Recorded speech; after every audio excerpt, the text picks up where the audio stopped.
Hello and welcome to the session on fraud moving from detect to prevent. And this is a session from Accenture and myself, Darren Harrison.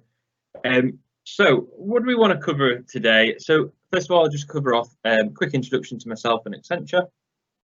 We're then going to take a little whistle-stop tour on the fraud trends, so what's happening in the industry right now.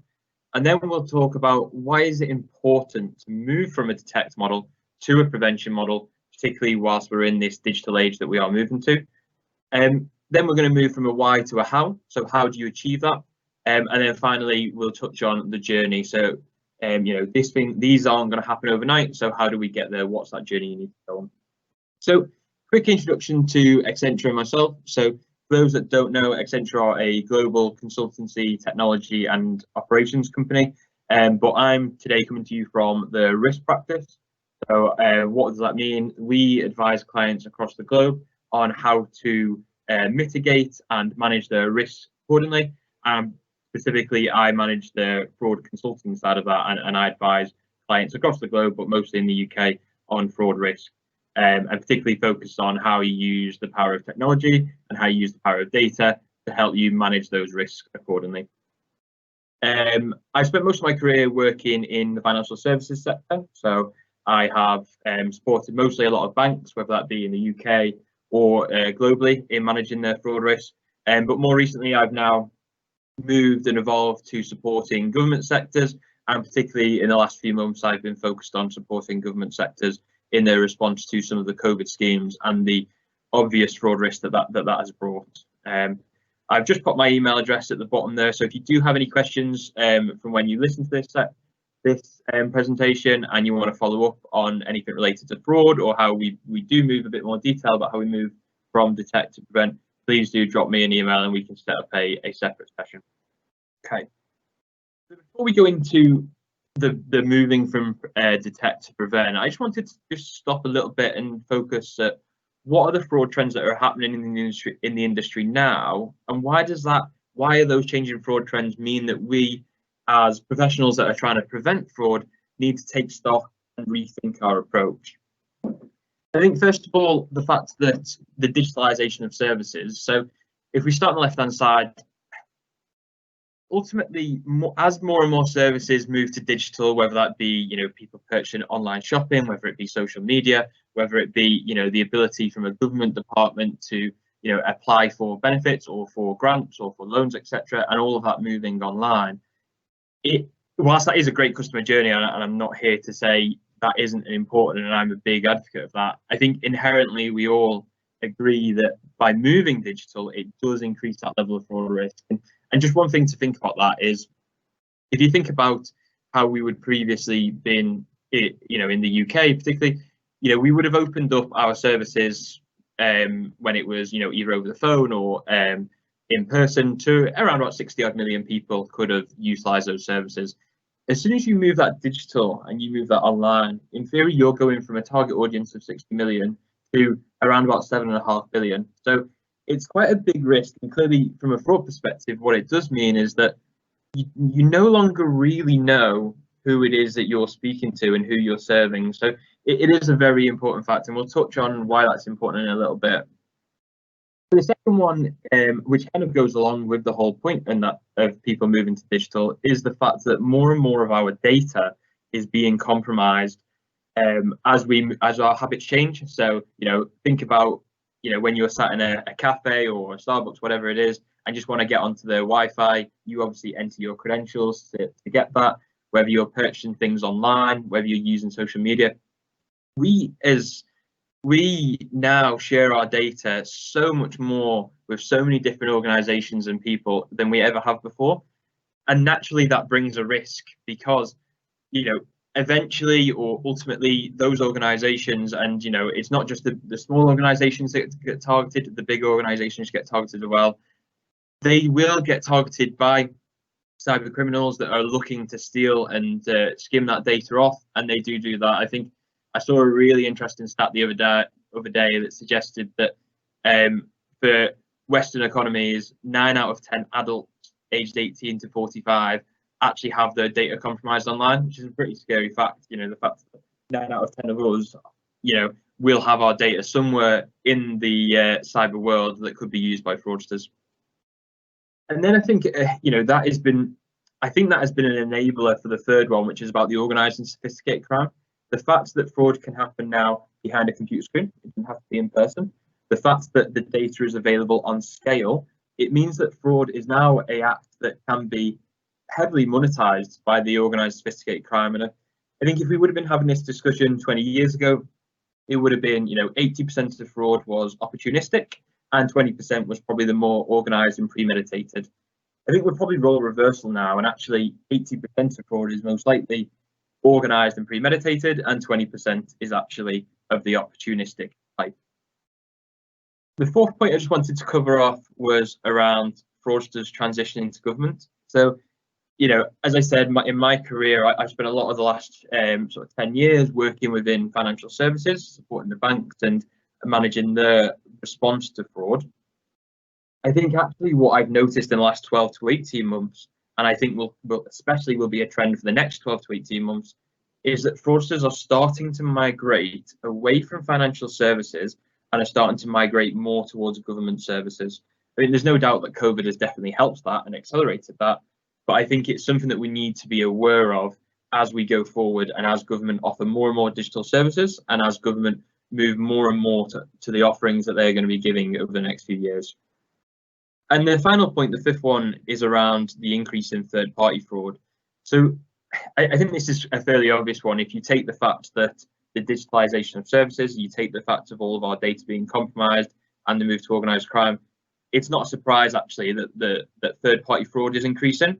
I think that's because of the nature of having the data available. It is so much easier to commit third-party fraud than what it ever has been before.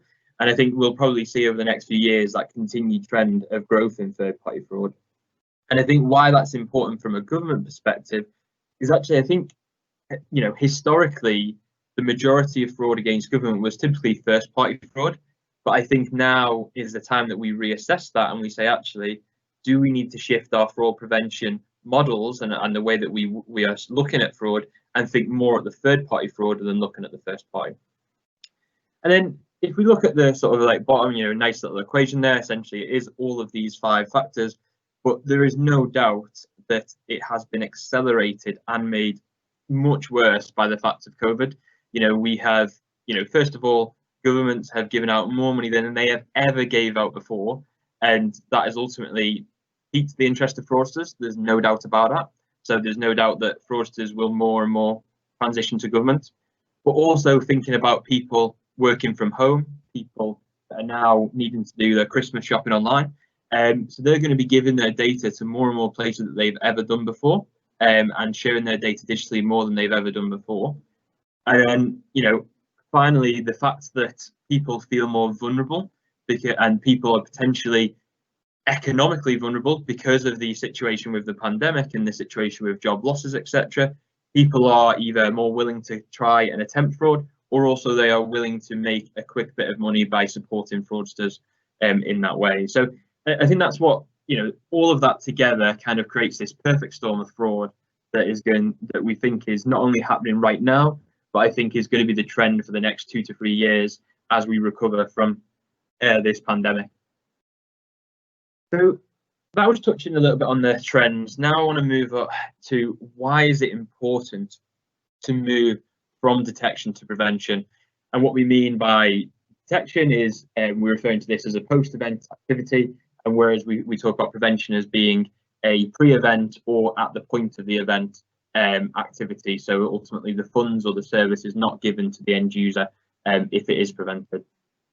I mean, this is fairly obvious, so I won't take too much time on this, but ultimately, first of all, it'll reduce your fraud losses, because if you detect it after events, the chances are that the good fraudsters, and particularly the fraudsters that are organised and sophisticated, they'll have already moved their money to, whether it be Bitcoin, whether it be to international bank accounts, whether it be to getting assets that they can liquidate and get into cash. Fraudsters are experts at that. And if you look at the left-hand side, it's an illustrative graph there, but ultimately the longer the time goes on from the event, the less you're going to recover. So no doubt your fraud losses will be higher. Secondly, improve customer journey. So you might be thinking, well, what's customer journey got to do with this?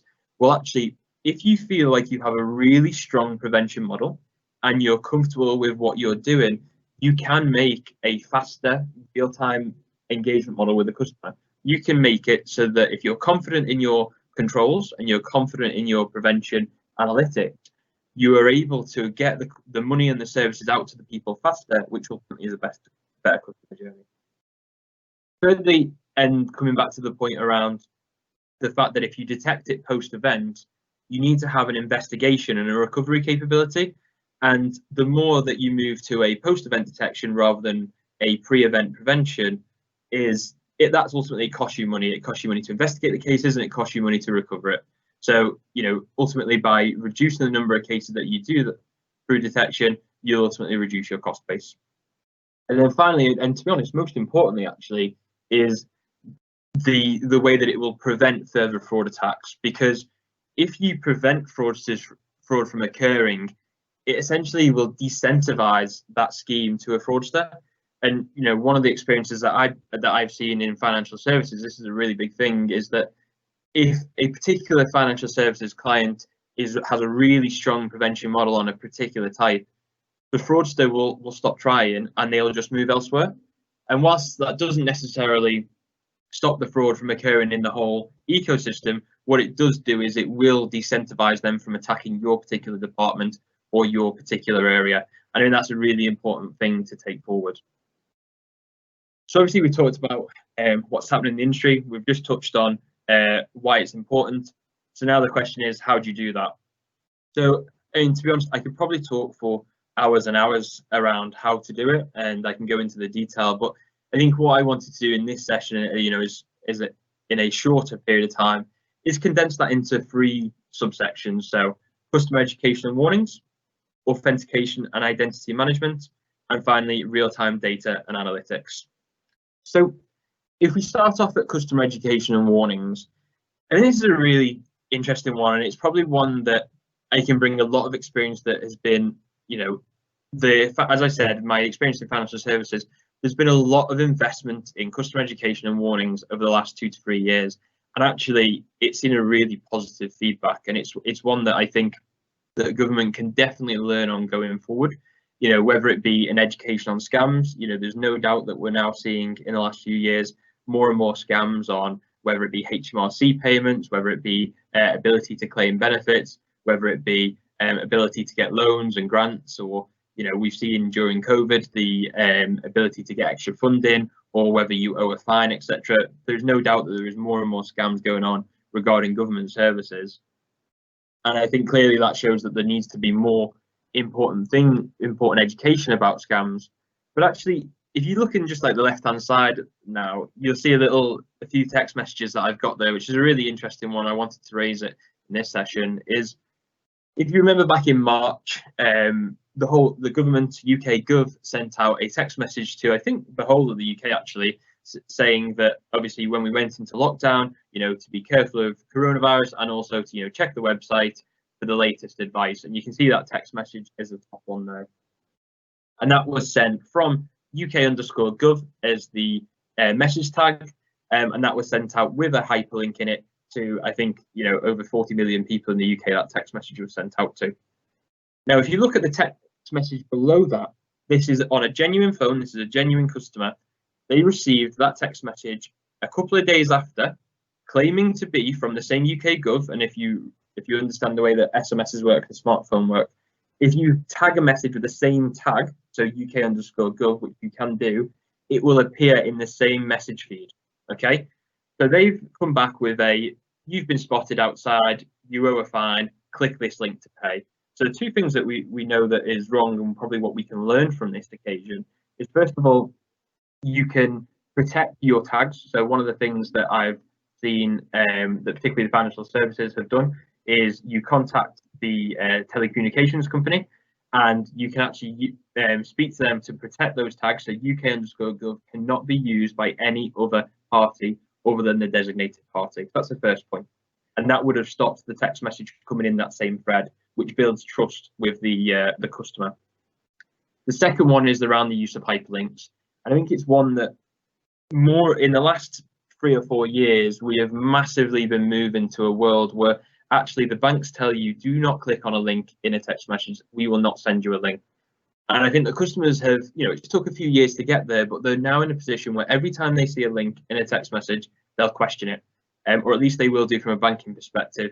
But I think what doesn't help is if the government is going down that route, I think there is a massive piece of work that can be done around educating customers on links. And I think also the government has a role to play in that, in not adding links into text messages, which I think is something that can be taken forward. A quick example use case on that is one client that I worked with. We were able to deliver quite a comprehensive customer education piece and increase warnings on what the consequences of fraud would be.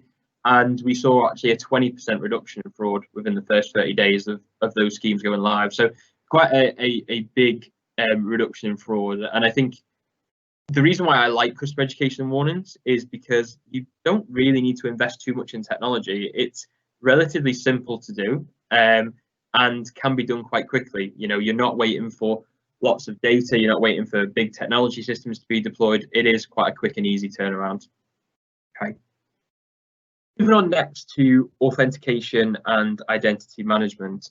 Now, again, this is one which, if we think back to the trends that we just talked about, we talked about the increase in third-party fraud. We talked about the compromised credentials, so all of our data, our email addresses, our date of birth is all compromised online. We talked about the fact that most services were going digital. So we touched on those trends.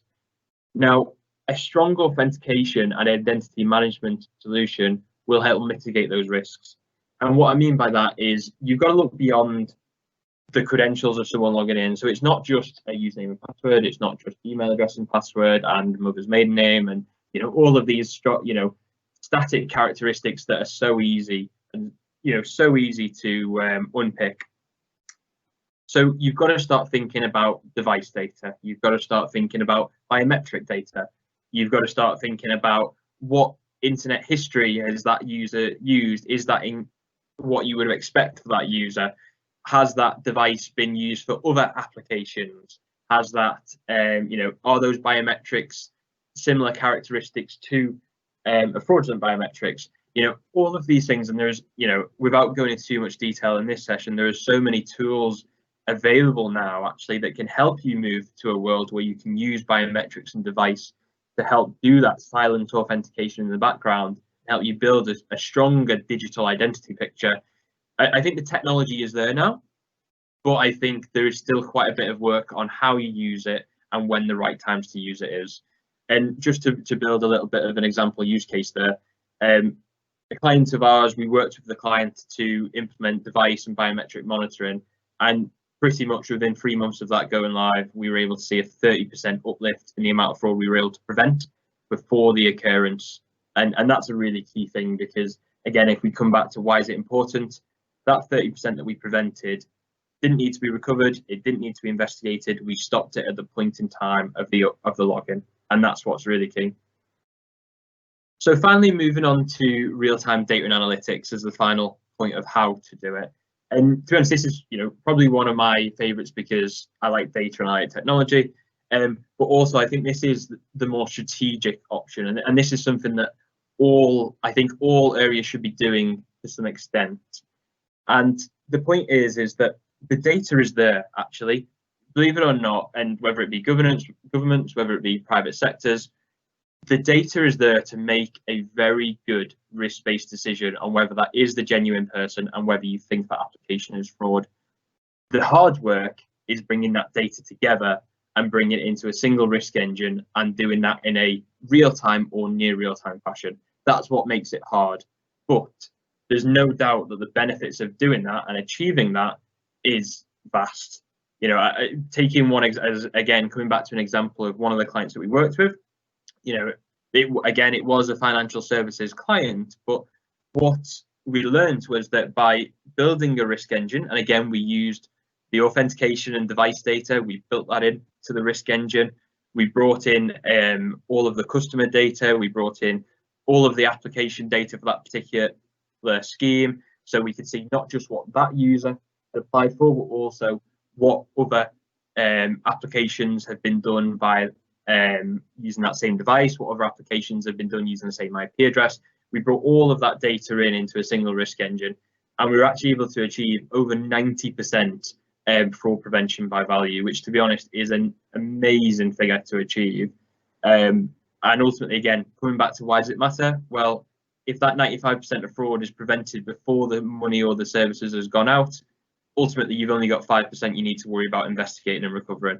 And that massively reduces your cost of investigation, but also massively reduces your losses, because the money never went out in the first place. That isn't a loss you're trying to recover. So really key one. So obviously we just talked about how to do it. Ultimately, I think, I'm not going to sit here and say it's really easy. You can switch these on tomorrow and you'll be preventing fraud in no time. It's not, unfortunately, it's not as simple as that. There is no doubt that it is a long process to get there. But I think the most important thing is that there isn't also a one-size-fits-all solution for all departments and all organizations.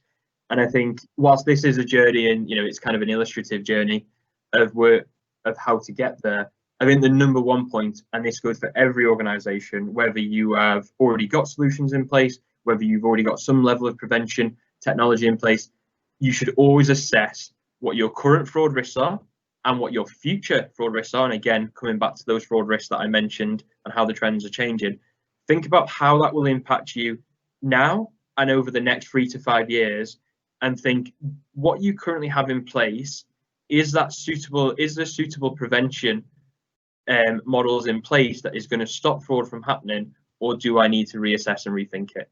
You might already be in the place where you've already got technology solutions in, for example, at point number 4, but you never stop doing point number 1, which is always assess your fraud risk and assessing, do your current controls meet what is needed? And then that's what I would say is taken away. If you're going to take away one thing from this, is take a look at your department or your organization, have a think about what are the key fraud risks now, what are the key fraud risks over the next 3 to 5 years. Also think, what is your department or organization trying to do from a customer perspective over the next 3 to 5 years, and what additional risks is that going to bring? So, are you moving more digital, more services digital? Because the last thing you want to do is be reactive to that. You want to think up front, and that should inform your 3 to 5 year plan of how you achieve moving from a detection to prevention model. So just a reminder, obviously, hopefully this has been really helpful information. It only has been a short report of this information. There is a lot more data and information that we can go through. Please do reach out to my email address that was earlier on. So that was darren.harrison@accenture.com. Please do reach out if you have any questions, and have a great day, and hopefully we can stop all of the fraudsters. Thank you.